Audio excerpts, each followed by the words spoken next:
안녕하세요. 반갑습니다.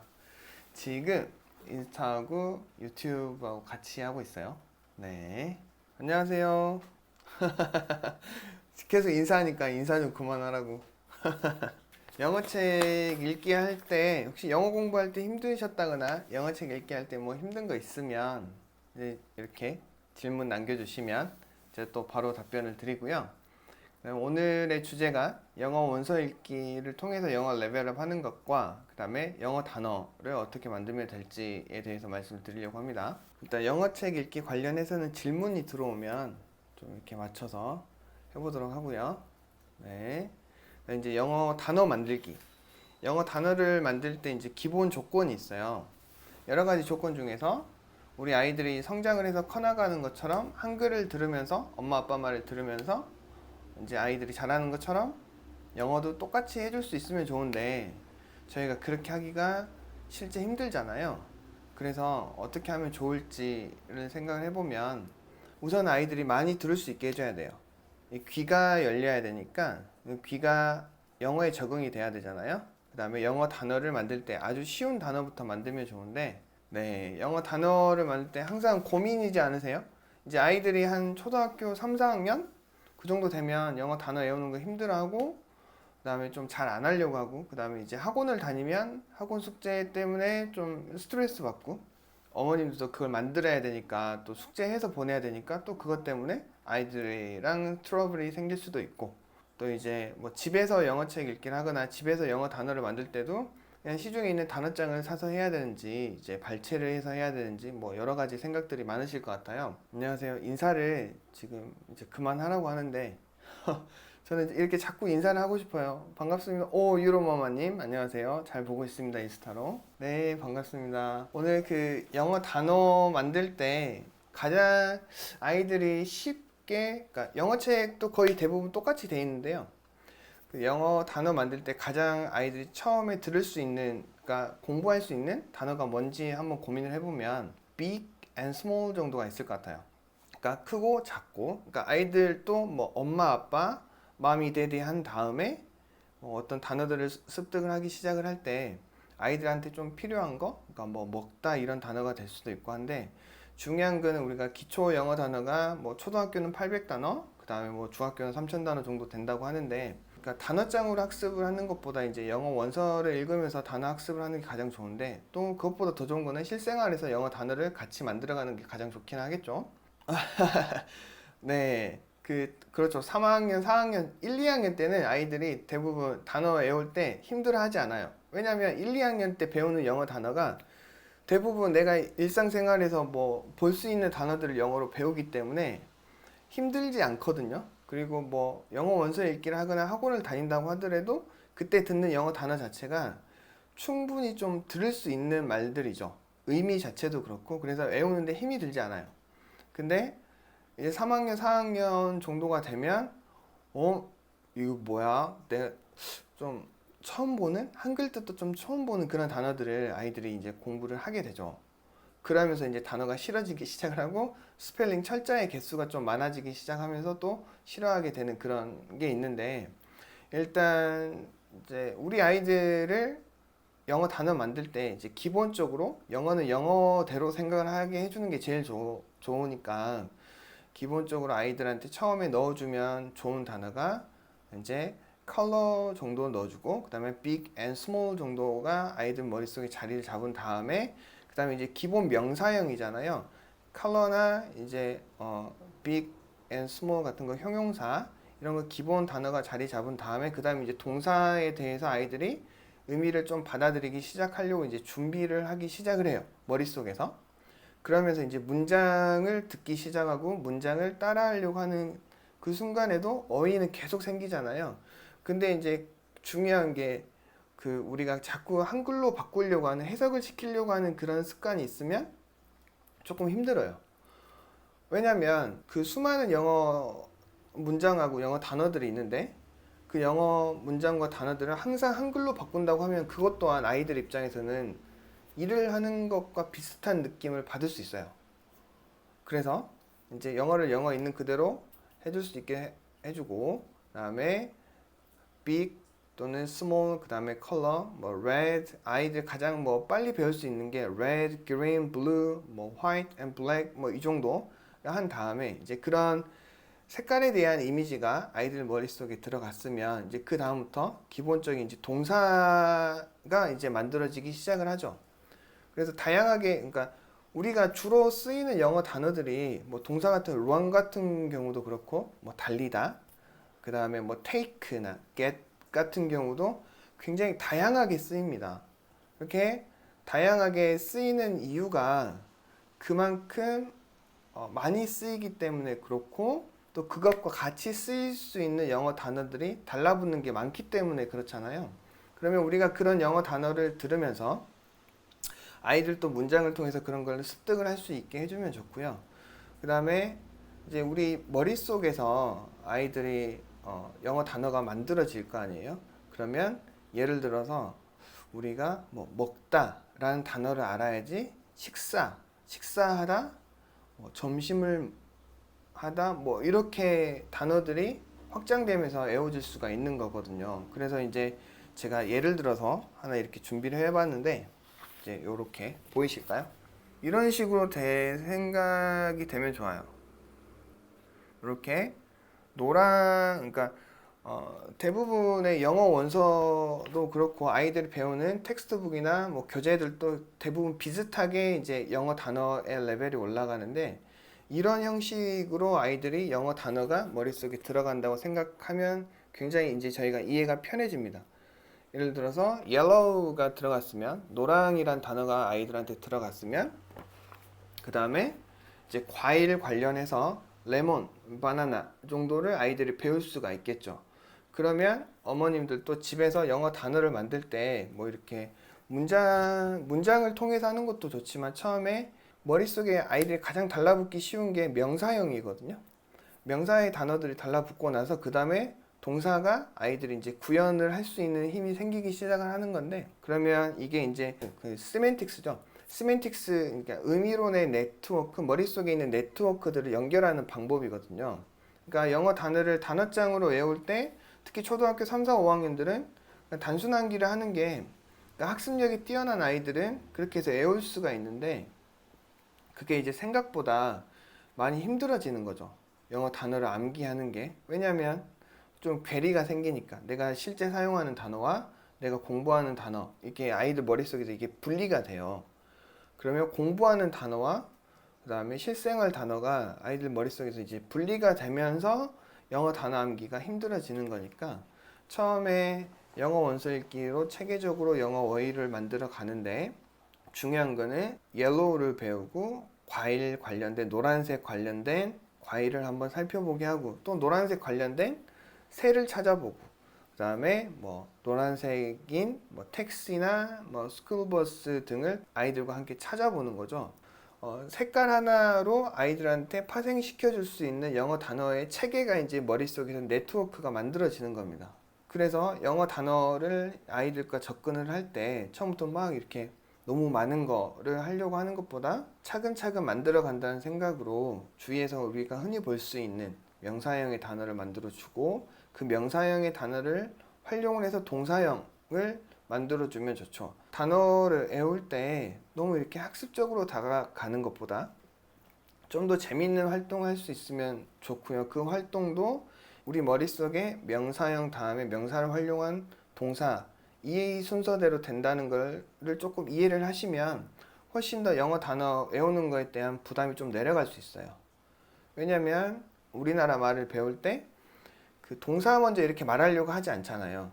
명사 엄마 아빠를 배우고 하는 것처럼, 제가 말씀드린 거 지금까지 정리해서 말씀드리면, 주위에서 쉽게 볼 수 있는 명사형을 배울 수 있게 해주는 게 색깔 관련된 게 가장 좋고, 그 색깔 관련된 거를 통해서 그 색깔 관련된 카테고리, 뭐 동물이나 과일 등을 구분해주고, 그 카테고리에서 다시 한번 동사를 활용할 수 있는 동사를 찾아봐서 그렇게 같이 해볼 수 있게 해주면, 이제 아이들이 영어 단어 습득하는 방법을 이제 스스로 깨우칠 수 있게 됩니다. 우리가 이제 태어나서 한글을 배우는 것처럼 영어 단어의 습득하는 방법도 아이들이 알아가게 되거든요. 그래서 이제 집에서 영어 단어를 배울 때도 너무 학습적으로 다가가는 것보다 우선 소리에 노출해주고 방금 말씀드린 명사와 동사의 관련성을 머릿속에서 네트워크를 만들어 준다는 생각을 가지고 있으면 이제 우리 아이들이 영어 단어 배우는 거에 대한 우리 엄마들이 아이를 이해하기가 좀 많이 쉬워지겠죠. 기초 단어가 끝난 다음에 어려운 단어들이 시작이 되잖아요. 학원에서도 아이들과 그 영어 단어를 배우기 전에 항상 아이들한테 집중을 시켜주는 게 뭐냐면 영어의 그 소리예요. 어머님들 상담할 때도 항상 영어의 소리가 중요하다고 강조를 하고 있는데 영어의 소리가 중요한 이유가 이제 단어에도 영향을 미치게 됩니다. 예를 들어 우리 한글로 하면은 뭐 그런 것도 있잖아요. 밥 먹었니? 할 수도 있지만 밥 묻나? 할 수도 있고 밥 먹었어? 할 수도 있고 그러니까 먹었다란 말이 자음의 형태, 미음의 형태는 그대로 가지만 뒤에 나오는 모음의 형태들이 바뀌면서 좀 아무튼 단어가 바뀌고 모양이 바뀌는데 우리가 알아먹을 수 있거든요. 그러니까 영어 단어도 비슷합니다. 좀 쉽게 말씀드리면 steering wheel, steer 이렇게 돌리다란 말이 있잖아요. 이 돌리다는 말이 있으면 steer, S-T-E-R 이렇게 가는데 이걸 만약에 이렇게 크게 돌리는 걸 우리가 steer라고 하거든요. 그러니까 아이들도 이게 steer라는 개념이 딱 steer라는 그 사운드가 아이들한테 들어간 다음에 이런 단어도 활용할 수가 있죠. STIR, 그러니까 stir라고 하잖아요. stir라고 하면은 이것도 똑같이 돌리는 거거든요. 그러니까 STEER이 아니라 STIR, 그러니까 steer 해서 이제 길게 발음을 하다가 이게 짧게 발음이 돼요. stir라고 되는데 영어의 단어도 똑같아요. steer하면 뭔가 좀 이렇게 크게 돌리는 것, 그런 이런 느낌이 있으면 stir라고 이렇게 발음이 좀 짧아지고 강해지면 이게 조금 더 작게 돌리는 그런 개념이 될 수도 있다는 거죠.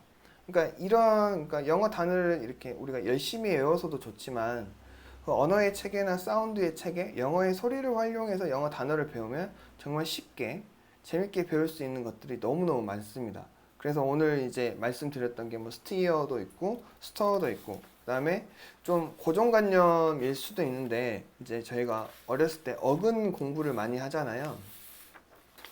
어근 공부를 하는데 그 어근 공부만 가지고 하는 거는 솔직히 조금 부족합니다.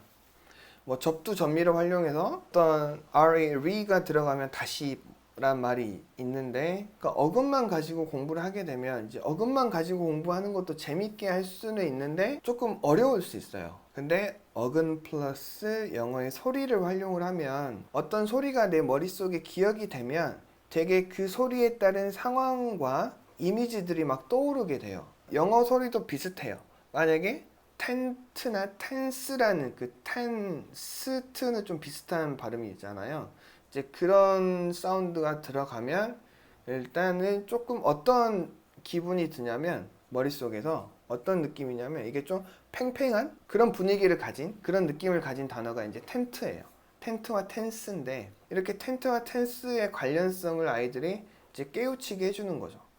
그러면 이건 어근의 공부도 맞지만 그 사운드의 개념을 아이들이 또 파악을 할 수가 있으면 조금 더 쉽게 할 수가 있는 거예요. 그러니까 제가 이제 중학생, 고등학생 아이들하고 영어 공부를 하다 보면 문제라는 게 영어로 뭐죠? problem이잖아요. 그러면 이제 물어보죠. problem은 아이들이 다 알아요. 대부분 알아요. 정말. 근데 여기서 뒤에를 빼고 PROBE, probe라고 하면은 이게 무슨 말인지 물어보면 모르는 아이들이 많아요. 잘 만들 수 있다는 거죠. 그러니까 problem하고 probe가 있으면 이제 probe 같은 경우도 이제 조사하다, 뭐 캐내다, 뭐 이런 말이 될 수가 있잖아요. 그러면 문제는 캐내야 되잖아요. 그래서 probe가 problem이란 명사형이 되는 거고, 그다음에 probe를 알았으면 PROBE를 알았으면 PROVE도 공부할 수가 있잖아요. 그러니까 B라는 사운드가 V라는 사운드보다 조금 가볍죠. 근데 V라는 사운드가 조금 더 무거운 느낌을 가지고 있잖아요. 그러면 이게 prove라고 되잖아요. 그러면 이거는 조사를 했으면 우리가 어떻게 해야 되죠? 증명을 해야 되잖아요. 그래서 prove가 증명을 하다라는 말이 될 수가 있는 거죠. 그러니까 이런 사운드의 체계와 사운드를 공부할 수 있는 것들을 아이들이 알아가면 충분히 영어 단어를 보다 쉽게 외울 수가 있다는 거죠. 그래서 우리 아이들하고 이제 이렇게 공부를 하는 거거든요. 이렇게 공부를 기본적으로 공부하는 건데 어근과 사운드를 활용해서 같이 영어 단어를 공부하는 거예요. 이제 이야기 들으러 오셨는데 공부를 조금 하고 가자면 예를 들어서 영어로 기도하다는 뭐죠?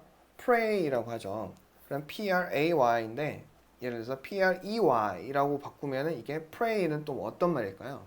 옛날에 그 구석기 시대, 신석기 시대에는 우리가 먹을 게 없으면 먹을 거를 달라고 신에게 pray 했어야 되잖아요. pray 했어야 되는데 왜 pray를 했으면 prey 하기 위해서 pray 하기 위해서 pray를 한 거거든요.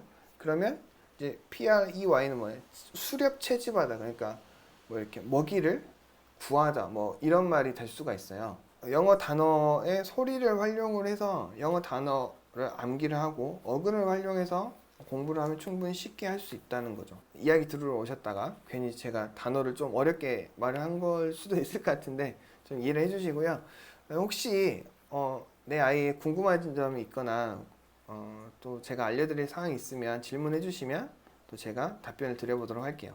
지난 영상에서도 한번 말씀을 드렸는데 애들이 영어 단어를 공부할 때 가장 힘든 시기가 초등학교 3, 4학년, 그 다음에 중학교 1학년 정도, 1, 2학년 정도? 이때 영어 단어 외우는 거 엄청 싫어하고 스트레스 받는 시기가 있어요. 그 다음에 초등학교 3, 4학년 때 영어 단어를 힘들어 하는 거는 한글의 확장에 있어서 아이들이 아직 의미 전달이 안 되는 거. 네, 궁금하신 점 여쭤보셔도 됩니다. 그 한자어가 아이들 머릿속에 달라붙기 전에 영어의 단어의 난이도는 계속 올라가는데 한글의 뜻이 없는 채로 영어 단어만 이렇게 머릿속에 들어가려다 보니까 아이들이 힘들어하는 시기가 이제 초등학교 3, 4학년 정도. 우리 한국 교과서도 초등학교 한 3, 4학년이 1, 2학년이랑 확 다르지 않나요? 네, 단어의 구성, 국어의 구성도 좀 많이 달라요. 영어도 그 시기라고 생각하시면 좋아요. 그 다음에 이제 사춘기가 왔을 때 영어 단어를 힘들어하는 경우. 네, 한글의 확장이 정말 중요합니다. 그러니까 한글 독서도 중요하고 제임스에서 공부하는 우리 아이들은 제가 한글 독서 같이 레코멘드 해드리고 있는데 한글의 도움이 없이는 영어 단어가 잘 외워질 수 있다. 조금 안 맞아요. 한국에서 살고 있다면 조금 다를 수가 있는 게 어렸을 때 바이올링구어가 됐다거나 완벽하게 영어로만 영어 사고력으로만 영어 단어가 쭉 올라간 아이들도 있어요. 그런 아이들은 충분히 영어로만 영어 단어를 만들어 가는 게 가능합니다. 근데 어느 정도 수준이 되면 끝내 그 아이들도 한국에서 살고 있으면 한국 교과 과정을 맞춰서 가고 있다면 정말 고급 영단어를 하기 위해서는 한글의 한자어의 이해가 충분히 중요하죠. 중학교 1, 2학년 때 아이들이 영어 단어를 힘들어하는 이유, 정말 공부를 잘해서 온 아이들하고 공부가 한 중간 정도 된 아이들 두 가지 케이스를 말씀드리면 이제 지금 아이들이 저학년이나 초등학생인 어머님들은 조금 잘 들어보시면은 이제 미래가 그려지니까 도움이 되실 거예요. 좀 공부를 잘하는 아이들은 영어 단어가 그 스펠링이 10글자 내외의 영어 단어를 암기하려고 할 때 이게 잘 안 돼요. 그게 잘 안 되는 이유가 뭐냐면 그 중간에 6글자, 8글자 만들어가는 과정에서 6글자, 8글자가 어차피 그 6글자의 단어가 10글자의 단어로 확장이 되는 거거든요. 그러면 스펠링이 적은 철자를 공부할 때 의미 덩어리가 정확하게 머릿속에 남아있지 않은 거예요. 그래서 그때 그 단어와 10글자의 단어가 어떻게 보면 좀 비슷한 단어인데 조금 이게 안 맞는 거죠. 단어 암기를 할 때. 그때는 이제 조금 더 좋게 해줄 수 있는 게 어근과 소리를 이용한, 그러니까 어근만 해도 돼요. 학습을 한 아이들. 어근을 활용한 영어 단어 암기법을 해주면 좋고요. 그 다음에 좀 평균 정도 하는 아이들이 영어 단어 암기가 잘 안 되는 경우 거의 대부분 그 영어 단어를 잘 못 읽습니다. 정말 깜짝깜짝 놀라요. 다른 영어 학원을 몇 년을 다녔는데 영어 단어를 잘 못 외운대요. 보면 영어 단어를 정말 잘 못 읽습니다. 특히 단어 그 스펠링 수 한 8글자 이상이 되면 아이들이 버벅대기 시작을 해요. 그래서 영어 단어 암기가 안 되는 게 당연하죠. 고난이도 영어 단어를 외울 때 기본적으로 소리가 들어가 있고 기본적인 의미상이 들어가 있으면 영어 단어 외우는 데는 문제가 없다는 거죠. 그래서 사춘기 시절에 중학교 1, 2학년 때 아이들이 영어 단어를 외우는 걸 힘들어하는 거는 이제 두 가지 경우로 이제 이거 말고 더 많은 이유가 있는데요. 좀 간단히 말씀드리면 그렇게 말씀을 드릴 수가 있을 것 같고요. 혹시 궁금하신 사항 있으실까요? 제가 유튜브도 켜놨는데 유튜브에 이제 질문이 들어와서요. ORT 7단계 읽고 있고 5학년인데 늦게 엄마표로 시작했고 그다음에 논픽션과 함께 읽었으면 좋겠는데 영어 원서 논픽션은 잘 모르겠다. 추천해 주시면 좋겠습니다. 라고 하셨어요. 에이, 그 5학년이고 논픽션을 함께 읽으면 좋겠다. 라고 말씀을 하셨는데 그 제가 지금 유튜브 촬영을 해놓은 게 있는데 아직 편집을 못 했는데 초등학교 고학년이 되거나 중학생이 되면 내 아이가 그 소설책, 문학책, 그다음에 판타지를 좀 그만 읽었으면 좋겠는데 그 자꾸 이렇게 비문학을 좀 이제 읽기는 해야 돼요. 충분히 필요합니다. 근데 비문학을 읽어 나가는 데 있어서 어느 시기에 어떻게 해주면 좋을지가 좀 모호할 수 있거든요. 근데 어느 정도 그러니까 비문학을 시작했을 때 실패율이 없는 가장 아이들마다 다를 수 있어요. 항상 제가 염려되는 게 모든 아이들이 다 같지 않아요. 특히 영어책 읽기를 하거나 영어 원서 읽기를 하면 정말 케이스 바이 케이스고 이제 대부분 공통적으로 나타내는 문제점들은 있어요. 하지만 세밀하게 들어갔을 때는 좀 아이들만의 좀 잘 안 되는 이유는 있거든요. 그래서 그 이유만 찾아주면 되는데 그런 의미에서 좀 공통적인 걸 말씀드리면 ORT 7단계 정도면 5학년 정도고 하면 제 생각에는 충분히 더 그 픽션을 많이 읽는 게 더 좋을 것 같아요. 그리고 논픽션을 하는 시점을 말씀을 드리면 우리가 그 초기 챕터스 매직 트리 하우스나 뭐 캠 젠슨 그 정도 할 때 논픽션을 시작을 해주면 좋습니다. 그러니까 그때 이제 AR 지수로 말씀드리면 대개 3점대 정도 되는 수준이죠. 초기 챕터스라고 하면. 그러면 논픽션은 어느 정도 수준이어야 되냐면 1점 후반에서 2점 초반 정도의 논픽션이 시작이 되면 좋아요.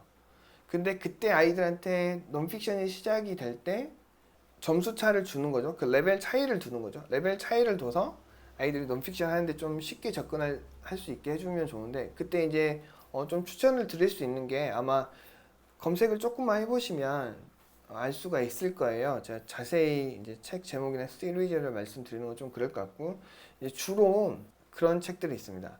바이오그래피를 짧게 써놓은 책들. 이제 남자아이면 그 남자아이가 좋아할 만한 그 위인전을 찾는 거죠. 근데 그게 아주 얇은 단계부터 된 게 있어요. 그 시리즈로 나와 있는 것도 있거든요. 그런 거를 찾아서 해보시면은 생각보다 쉽게 할 수가 있을 거고요. 만약에 여자아이면 그 여자아이에 맞는 그 아주 1점 후반에서 2점 초반대의 논픽션 책들이 있을 겁니다. 그러니까 챕터를 아주 작게 해놨고 한 챕터의 내용도 굉장히 짧은 것들이 있거든요. 그런 책들로 논픽션을 시작을 하면 내 아이가 생각보다 쉽게 논픽션에 접근을 할 수가 있죠. 그리고 제가 이제 영상을 찍어 놓은 것 중에 이제 내용이 있는데 그 중에 하나가 뭐냐면 문학이냐 비문학이냐 픽션이냐 논픽션이냐 그러니까 영어 원서 읽기를 하면서 내 아이가 계속 해리포터나 퍼시 잭슨 이런 책들만 읽고 있으면 왠지 불안한 것 같고 좀 아닌 것 같고 뭐 이런 생각이 들 수도 있거든요. 근데 제가 추천을 드리는 거는 최대한 픽션 부분을 강화시켜야지 좋다고 말씀을 드리고 있어요. 그러니까 선 문학, 후 비문학으로 생각을 해주시면 돼요. 근데 또 우리가 픽션에서 판타지 같은 경우도 그렇죠. 퍼시 잭슨 같은 경우는 정말 논픽션 단어와 문장이 많이 나오거든요. 그런 책도 있죠. 5점대에 아테미스 폴이라고도 있거든요. 아테미스 폴 같은 경우도 보면 그 책은 문법서로 활용해도 좋을 정도예요. 그게 무슨 말이냐면 제가 중학교 때 배워야 될 구문들 있잖아요. 문법들. 그런 문법들도 정말 많이 나옵니다. 그래서 이제 우리가 픽션과 논픽션을 구분을 해서 굳이 갈 필요는 없는데 이제 논픽션을 읽긴 읽어야죠. 전문 분야를 우리가 공부를 하고 끝내 또 그게 시험에도 나오고 우리가 나중에 어른이 돼서 우리 아이들이 어른이 돼서 성장했을 때 또 단어나 문장이 될 수가 있으니까 논픽션도 하긴 해야 되는데 굳이 그거를 구분해서 하는 것보다 굳이 구분을 또 한다고 하면 무조건 픽션이나 판타지를 많이 읽는 거를 저는 추천을 드리고 있어요. 우리가 수능 세대에만 살았던 거죠. 그러니까 이걸 굳이 논픽션으로 나눌 필요가 없이 픽션, 논픽션을 이렇게 해주면 좋은데 픽션과 논픽션을 비율로 하면 어느 정도가 좋으냐면 우선 첫 번째로 확인해야 될 게 아이의 선호도입니다. 내 아이가 논픽션을 정말 좋아할 수 있거든요. 그러면 논픽션의 비율을 픽션과 5대5 정도로 가는 게 좋아요. 근데 픽션을 너무 좋아하고 논픽션을 안 좋아한다 라고 하면은 8대2 정도? 그러니까 10권의 픽션을 읽으면 2권의 논픽션.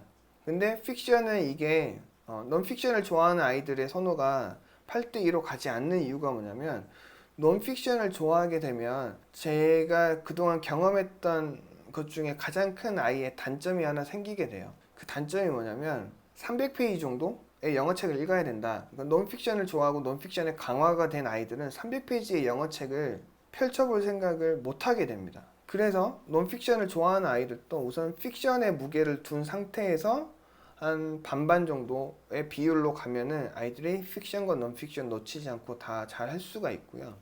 그다음에 픽션을 좋아하는 아이들이 있는데 굳이 그거를 논픽션으로 바꿀 필요는 없다라고 말씀을 드릴 수가 있을 것 같아요. 왜냐면 픽션도 끝내 논픽션의 단어와 문장들이 나올 수밖에 없거든요. 그리고 의미적인 걸로 보면 논픽션 같은 경우도 우리가 영어 단어 하나를 배우잖아요. 예를 들어서 뭐가 있을까요?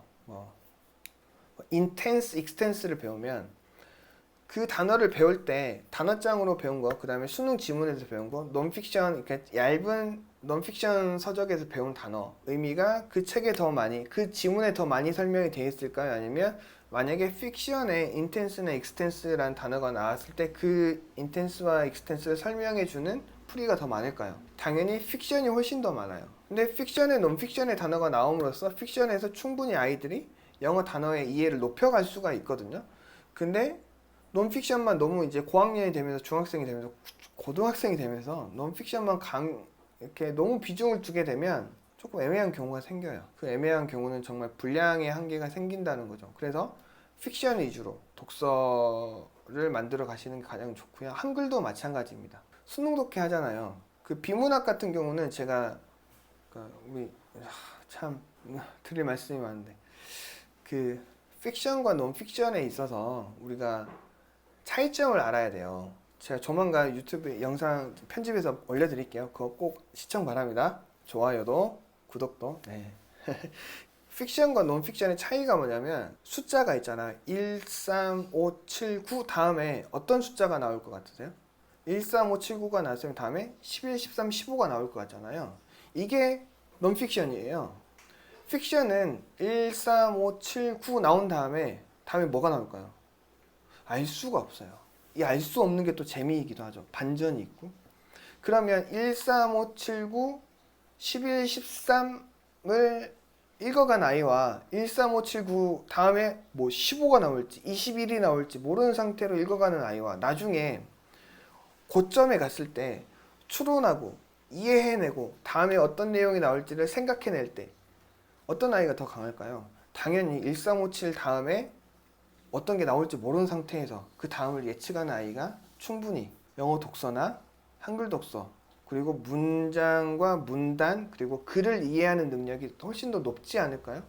그래서 논픽션은 1, 3, 5, 7, 9로 가는 거고, 픽션은 1, 3, 5, 7 다음에 뭐가 나올지 모르는 거죠. 그래서 픽션이 훨씬 더 우리가 소설, 재밌는 이야기 이런 거를 많이 읽어야지, 이 분야에 우리가 조금 더 집중을 해줘야지 내 아이가 나중에 컸을 때 훨씬 더 시험도 잘 볼 수 있는 아이가 될 수가 있다는 거죠.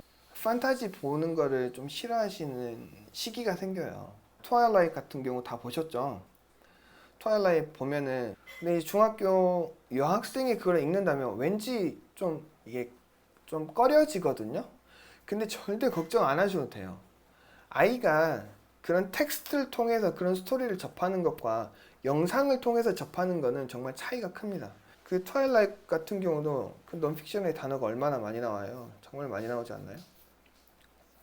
그래서 이제 우리가 그걸 읽어 나갈 때 조금 더 그 픽션, 논픽션 구분 없이 픽션에 무게를 둔 상태에서 논픽션을 재미있게 읽을 수 있으면 영어 원서 읽기의 레벨업이 차근차근 쭉 될 수가 있을 겁니다. 네, 그 아까 논픽션, 픽션 관련해서 마지막으로 정리 하나만 해드리고 오늘 그 라방 마치도록 할게요. 오늘 이제 새로 뵙는 분들이 좀 많이 오신 것 같아서 좋았고요. 그 이제 정리가 아니라 한 가지 더 중요한 사항을 말씀드리면, 우리가 비문학 영어 원서를 읽는 거는 솔직히 그렇게 큰 무게를 두시는 것보다 이게 나중에 수능을 잘 보는 것과 비문학 읽기를 하는 것과는 약간의 차이점이 있어요. 그러니까 우리가 영어 책을 통해서 읽는 비문학은 예를 들어서 그런 거, 매직 스쿨 버스도 있잖아요. 우리가 그걸 넌픽션 쪽으로 분류를 하거든요. 근데 그게 넌픽션인가요? 픽션에 가깝지 않나요?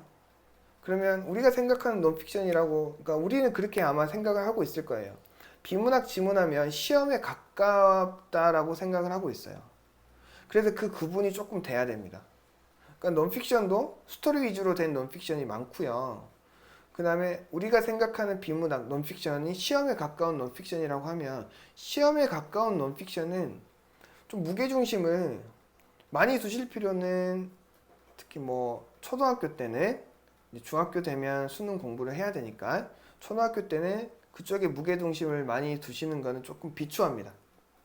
네, 비추하는 이유는 뭐냐면, 우리 다 수능 봤죠? 그쵸? 잘 한번 생각을 해볼게요. 수능은 솔직히 단기간에 집중해서도 어느 정도 점수를 만들 수 있어요. 단 조건이 있죠. 기본 단어와 기본 문장과 그 다음에 이해력이 있어야 된다는 조건이 있습니다. 하지만 이게 수능의 글이라고 하는 게 굉장히 제한적이에요. 넌픽션이라고 하는 게 뭐 쉽게 말씀드리면 내가 주장하는 글, 그 다음에 어떤 현상에 대해서 설명하는 글, 그 다음에 어떤 일이 있었다라고 하는 나의 일대기를 적은 글, 그 다음에 광고하는 글, 일기, 이런 거를 시험에 가까운 비문학으로 우리가 분류하고 있거든요. 잘 생각을 해보세요. 그런 글들은 쓰는 형식이 정형화되어 있어요. 쉽게 말씀을 드리면 뭐 누구나 다 아는 걸로 말씀드릴게요. 이런 말이 있어요. 똑같이 그냥 거의 똑같이 나오죠. Many people think that 어쩌고 저쩌고 나온 다음에 but 또는 however 나온 다음에 또 어쩌고 저쩌고 나오고 마지막에 truth가 나와요. 그러니까 우리가 이거를 miss but truth라고 하는데, 대부분의 사람들은 그렇게 생각해. 근데 그건 잘못된 거야. 실은 이게 맞거든. 이렇게 나와요. 잘 생각해 보세요. 아마 그럴걸요. 그 다음에 야, 그거 어떤 지금 지구촌에 문제가 있어. 그 문제가 있는데 그 문제는 이렇게 문제가 나오잖아요. 그러면 반드시 그 밑에는 뭐가 나오냐면 솔루션이 나와요. 그래서 지구 온난화를 해결하기 위해서 그 솔루션은 이거야 라고 나오거든요. 이렇게 떡하니 나와요, 지문에. 그러면 당연히 시험에 가까운 비문학에서는 그 뭐 물어보는 거죠? 솔루션이 뭔지 물어보는 거. 이게 답이잖아요. 그래서 시험에 가까운 비문학에는 너무 이게 무게 중심을 두실 필요는 없고, 초등과 그 다음에 중 1, 2, 3 때도 영어 원서 읽기를 쭉 해나가면서 낭독 유창성을 기르고, 그 다음에 텍스트를 분석하고 이해하는 능력을 키우고, 그 다음에 WCPM, Word Count per Minute, 그러니까 분당 읽기 가능 단어 수를 최소 140 이상 스피드로 만들어내면 그게 기본 조건이에요. 수능 1등급이 될 수 있는. 영어 단어를 당연히 많이 알아야 되고요. 수능은 아무리 공부를 해도 모르는 단어 나와요. 네. 그래서 모르는 단어를 알아챌 수 있는 방법도 배워야 되는 거고, 그러니까 뭐 여러 가지 이야기가 있는데 일단 그렇습니다. 그러니까 우리가 생각을 할 때 너무 비문학에 중심을 두지 않았으면 좋겠고, 픽션, 소설 읽기에 조금 더 무게중심을 두고 아이들이 영어 원서 읽기를 하면 좋을 것 같아요. 생각이 나네요. 그런 질문을 하신 분도 계시거든요. 아이가 나는 소설책을 읽게 하고 싶은데, 픽션을 읽게 해주고 싶은데 픽션을 못 읽는다. 그러니까 그 말이죠. 챕터북을 못 읽어내는 거죠. 챕터스가 되면서 계속 아이가 트러블이 생기는 거예요. 그런 경우에는 예외적으로 픽션의 무게중심을 두실 필요가 없죠. 아이가 그렇게 힘들어하는데 논픽션 위주로 쭉 만들어 가도 됩니다. 그리고 논픽션을 만들어 갈 때 중요한 거는 꼭 이렇게 영어 원서로 만들어 가는 것도 최선이죠. 좋죠. 근데 정말 논픽션을 좋아하는 아이들이 있으면 매거진도 이용할 수 있지 않을까요? 이렇게 뭐 타임지나 이런 거 말고 좋게 뭐 내셔널 지오그래픽스 이렇게 나오는 그런 매거진이 이렇게 월간 이런 거 있더라고요. 저희 선생님이 꼭 챙겨 보시던데 그런 걸로 논픽션을 강화시켜도 되고요. 네, 그렇습니다. 그럼 오늘의 이야기는 영어 단어 공부하는 거에 대해서 말씀을 드렸고요. 영어 단어를 공부할 때는 우선은 영어 소리에 집중을 시켜주고 그 다음에 기초 단어, 기본 단어를 만들 때는 명사형을 만들어주고 그 다음에 동사형을 만들어주면 좋고 같은 카테고리 위주로 영어 단어 공부를 하면 좋고요. 그 다음에 좀 고난이도 단어를 배울 시기가 됐을 때는 영어 소리와 어근, 그 다음에 접두 전미를 활용해서 공부하는 방법도 같이 해서 공부를 하면 좋고 단순 암기보다는 조금 더 문맥을 통해서 영어 단어를 공부할 수 있는 방법을 계속 찾아보시고 아이와 대화를 강아지가 있어서요. 그 대화를 해주시면 좋을 것 같아요. 그래서 영어 단어 공부하는 방법 말씀드렸고요. 방금 이제 질문 들어온 사항, 논픽션을 시작할 시기와 좀 안정적으로 시작할 수 있는 시기, 초기 챕터스 정도가 되었을 때 논픽션 좀 다운그레이드해서 읽기 시작을 해주면, 그리고 바이오그래피를 짧게 써놓은 거 위주로 아이들이 읽기 시작을 하면 보다 쉽게 임할 수 있다는 거, 읽어낼 수 있다는 거를 기억을 해주시면 좋을 것 같고요. 오늘 오랜만에 라방을 했는데 이렇게 들어와 주셔서 감사하고요. 늦은 밤까지 이야기 함께 해주셔서 감사하고요. 제가 유튜브도 시작을 했으니까 리딩 투게더 하실까요? 이렇게 이야기하는 게 있거든요.